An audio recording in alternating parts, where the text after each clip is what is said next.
₹2000 का नोट बताया गया कि आज उसको डिसकंटिन्यू कर दिया गया है। इसको कैसे देखते हैं? देखिए, मेरा तो पहले दिन से ये कहना है, जिस दिन से डिमोनेटाइजेशन हुआ था, and I was the first one on Indian channel.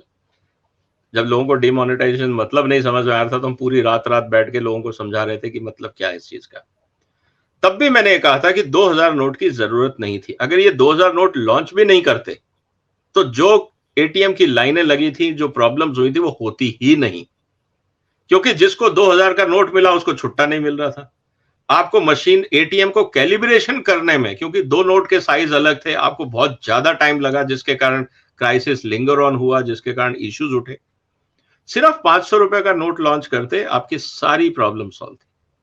और अल्टीमेटली मैंने तब भी ये कहा था, और अगर आज हुआ है तो ये अच्छी बात है, कि उस समय शायद गवर्नमेंट ऑफ इंडिया को लगा था कि हम लिक्विडिटी को रिप्लेस करने के लिए 2000 का नोट दे रहे हैं, जबकि उसकी जरूरत नहीं थी।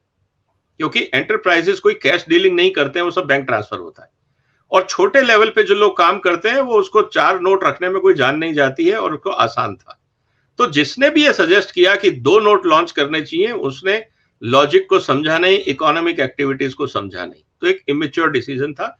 लेकिन तब भी मैंने ये कहा था कि ये टेम्परेरी फेज है, 2000 नोट की यूटिलिटी है ही नहीं। आज सर आप भी देख लीजिए, आपकी जेब में 2000 रुपए का नोट होता है, उसको कहां इस्तेमाल करते हैं? 2000 रुपए का पेट्रोल डलवाना होगा तो आप नोट होता ही नहीं है, मोबाइल होता है केवल। मैं वही कह रहा हूं। अगर आपके पास है भी, मैं भी अगर ट्रेवल करता हूं तो मैं 2-2000 के 2 या 3 नोट रख लेता हूं फॉर इमरजेंसी फंड, क्योंकि जगह कम घेरता है तो आप किसी कोने में उसको दबा देते हो। इतना ही काम है, और कभी यूज नहीं हुआ। क्योंकि घर से निकलने से पहले आप अपने वॉलेट के अंदर 5-10 हजार रुपए लोड कर दीजिए, आपको टेक्निकली कोई जरूरत नहीं पड़ती है। और अगर इमरजेंसी में जरूरत भी पड़ती है तो आप घर पे फोन कर दीजिए बेटी को कि बेटा जरा ये यूपीआई में ट्रांसफर कर दो, हो जाता है। तो आज आपको जरूरत ही नहीं है कैश की। लेकिन छोटी मोटी जो दुकानदारी है, उसके लिए वॉलेट बहुत है। तो जहां तक बात है 2000 के नोट की, मुझे इसका कोई लॉजिक नहीं लगता कंटिन्यूटी का। यहां तक भी मैं ये पहले भी कह रहा था कि गवर्नमेंट ऑफ इंडिया को क्या करना चाहिए कि जब भी बैंक में 2000 रुपए का नोट आता है, उसको वापस सर्कुलेशन में ना दें, बदले में आप 500 के 4 नोट दे दें, तो आपको डीमोनेटाइजेशन डिक्लेयर करने की जरूरत नहीं पड़ेगी।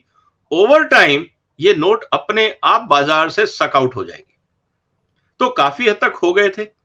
अब जो 2000 के नोट हैं, ये उन्हीं के पास हैं जो हम देख रहे हैं किसी के टायर में से निकल रहा है, किसी के कबड़ में से निकल रहा है, किसी के सोफे में से निकल रहा है, और जो करप्शन का पैसा है। तो अगर आज इसको डिसकंटिन्यू कर दिया है आरबीआई ने, तो मुझे लगता है बहुत अच्छी बात है। मैंने वो न्यूज देखी नहीं, लेकिन एक चीज ध्यान करनी पड़ेगी भारत सरकार को, ईडी को और आरबीआई को, किन किन ब्रांचेस में आज भी 2000 के नोट आ रहे हैं और वो कौन लोग ला रहे हैं। आप उनको ट्रेस करेंगे तो आपको ब्लैक मनी के और बहुत सारे रास्ते खुल जाएंगे।